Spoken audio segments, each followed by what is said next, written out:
Petir yang kita lihat dan dengar saat hujan adalah lompatan muatan listrik yang energinya sangat besar, antara 0,2 sampai 7 gigajoule. Jika kita mengkonversinya ke kilowatt jam atau kWh, kilowatt hours, 1 gigajoule itu setara dengan kurang lebih 278 kWh. Jadi, energi satu sambaran petir bisa setara dengan energi listrik yang cukup untuk menghidupkan sekitar 200 rumah selama 1 jam. Pertanyaannya kemudian adalah, bisakah kita memanen energi listrik dari petir?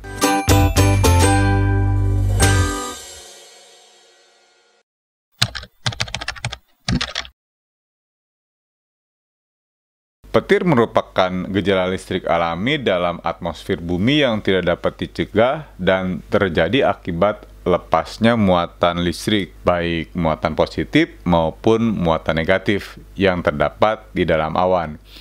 Petir hanya terjadi pada awan yang sudah mencapai taraf matang. Nah, awan yang sudah mencapai taraf matang secara umum akan membentuk dua batas lapisan utama elektrifikasi atau kelistrikan. Pada bagian atas terkonsentrasi muatan listrik yang lebih positif sebagai akibat dari adanya proses konveksi updraft atau aliran udara naik yang menyebabkan awan bergerak ke atas dan melebihi tingkat pembekuan hingga menjadi kristal-kristal es. Nah, bagian bawah terkonsentrasi muatan listrik negatif sebagai akibat adanya proses konveksi downdraft atau aliran udara ke bawah yang menyebabkan butiran-butiran es yang lebih berat bergerak ke bagian bawah awan. Nah, jenis petir berdasarkan tempatnya itu bisa terbagi menjadi 3. Yang pertama ada petir intra-cloud. Nah, petir ini merupakan mekanisme pelepasan muatan listrik dalam satu awan. Selain itu, ada juga petir yang bernama cloud to cloud. Nah, jenis petir ini merupakan mekanisme pelepasan muatan listrik antara satu awan dengan awan lainnya. Nah, yang ketiga ada petir yang cloud to ground. Yang petir ini merupakan mekanisme pelepasan muatan listrik dari awan ke bumi. Nah, petir cloud to ground ini sebagian besar petir yang membawa muatan negatif. Petir bermuatan positif lebih jarang terjadi daripada petir bermuatan negatif. Dan rata-rata kurang dari 5% dari semua sambaran petir yang terjadi.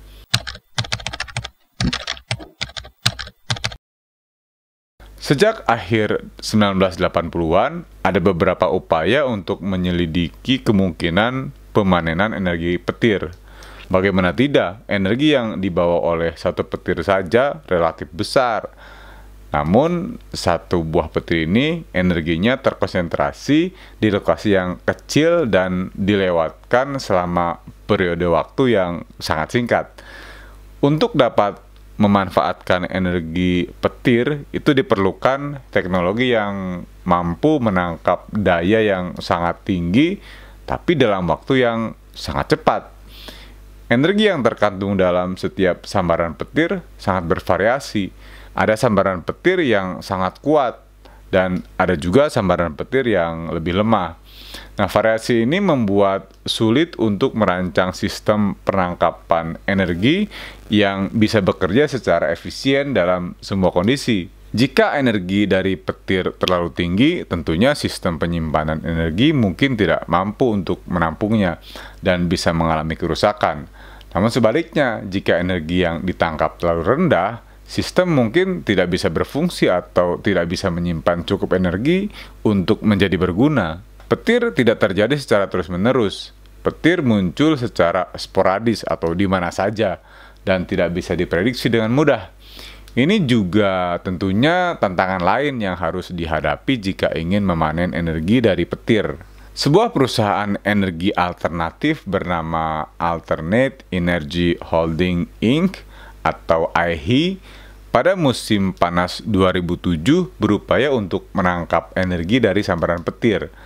Mereka membeli desain sistem dari seorang penemu asal Illinois yang bernama Steve Leroy. Nah, Steve Leroy sebelumnya berhasil menunjukkan konsepnya dengan menggunakan kilatan petir buatan atau artificial lightning untuk menyalakan bola lampu 60 watt selama 20 menit. Nah, ini menunjukkan bahwa ide menangkap dan menggunakan energi petir setidaknya dalam skala kecil adalah sesuatu yang mungkin. Hello there, world. My name is Steve. What I did was build a 1.5 million volt Tesla coil from plans. It shot out 3-foot lightning bolts that were attracted to an aluminum rod that I had. Kemudian metode yang dikembangkan oleh AIHI itu melibatkan beberapa komponen utama dalam menguji pemanenan petir ini. Yang pertama ada menara atau tower. Nah, digunakan untuk menarik sambaran petir atau meningkatkan kemungkinan menangkap petir. Kemudian cara untuk mengalihkan sebagian besar energi untuk masuk. Yang ketiga tentunya ada penyimpanan atau kapasitor. Yaitu alat yang digunakan untuk menyimpan sisa energi yang berhasil ditangkap dari petir. Meskipun konsep ini tampak menjanjikan, CEO AIHI bernama Donna Gillespie menyatakan bahwa mereka tidak berhasil membuat sistem ini berfungsi secara efektif. Beberapa masalah logistik utama yang membuat proyek tersebut sulit diwujudkan diantaranya yang pertama, sifat petir yang tidak terduga. Badai petir sering terjadi secara sporadis atau di mana saja, dan sambaran petir terjadi secara acak, sedangkan kebutuhan energi manusia bersifat konstan dan dapat diprediksi. Nah, oleh karena itu, sumber energi yang lebih dapat diandalkan dan lebih stabil diutamakan daripada petir yang tidak dapat diprediksi di mana terjadinya. Yang kedua, kesulitan dalam menangkap energi besar dalam waktu yang singkat. Nah, menangkap energi yang dihasilkan oleh sambaran petir yang sangat besar dalam waktu sepersekian detik adalah tantangan yang sangat besar. Energi ini perlu disimpan dan dikonversi menjadi arus bolak-balik atau AC tanpa merusak sistem penangkap energi dalam satu sambaran besar. Yang ketiga, dispersi energi saat petir menyambar. Jadi saat petir menyambar bumi, energinya ternyata menyebar dan menurun seiring perjalanan menuju permukaan. Akibatnya, sebuah menara penangkap hanya dapat menangkap sebagian kecil dari energi yang sebenarnya dimiliki oleh sambaran petir. Namun, Gillespie juga menyatakan bahwa dengan cukup uang dan cukup waktu, mungkin sistem ini dapat diperbesar atau di-scale up dan ada kemungkinan berhasil. Dia menekankan bahwa teknologi ini bukan mustahil atau bukan semacam ilmu hitam gitu ya, melainkan sesuatu yang didasarkan pada matematika dan ilmu pengetahuan, dan kemungkinan bisa diwujudkan dengan pengembangan yang lebih lanjut. Mengutip pandangan dari Martin Alan Uman, seorang ahli petir terkemuka dan co-director dari Lightning Research Laboratory di University of Florida, mengenai tantangan dan keterbatasan dalam upaya menangkap energi petir. Jadi meskipun sambaran petir tampak sangat kuat karena kecepatan dan kecerahannya, jumlah energi petir yang sampai ke permukaan bumi sebenarnya sangat kecil. Ini berarti meskipun petir mengandung energi yang besar saat terbentuknya di atmosfer, sebagian besar energi itu hilang sebelum mencapai tanah. Nah, akibatnya energi yang tersisa di permukaan bumi setelah petir menyambar tidak cukup signifikan untuk menjadi sumber energi yang praktis.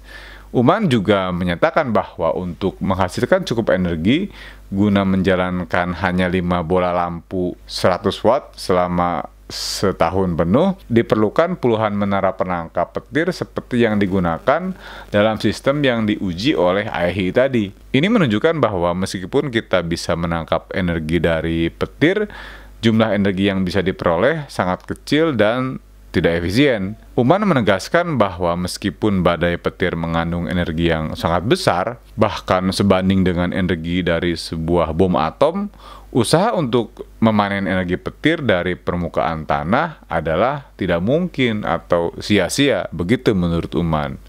Ini karena secara praktis tidak ada atau belum ada teknologi yang dapat secara efisien menangkap dan memanfaatkan energi dari petir yang menyentuh tanah. Mengingat sebagian besar energi tersebut sudah hilang atau tersebar pada saat perjalanan petir dari atmosfer ke tanah. Jadi upaya untuk memanen energi petir menghadapi tantangan besar karena sifat petir yang tidak dapat diprediksi, teknologi penyimpanan energi yang belum memadai, dan kehilangan sebagian besar energi saat petir mencapai permukaan bumi.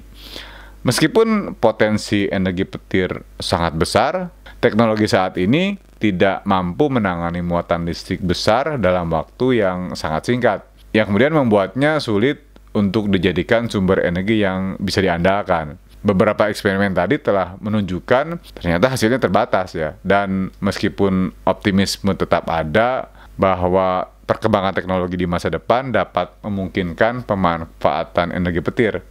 Nah, tapi saat ini petir masih jauh dari menjadi solusi praktis untuk masalah energi global. Gitu. Nah, terima kasih sudah menonton video ini sampai akhir. Kita ketemu lagi di video berikutnya. Saya Agung Firmansyah dari Tongsis Fisika.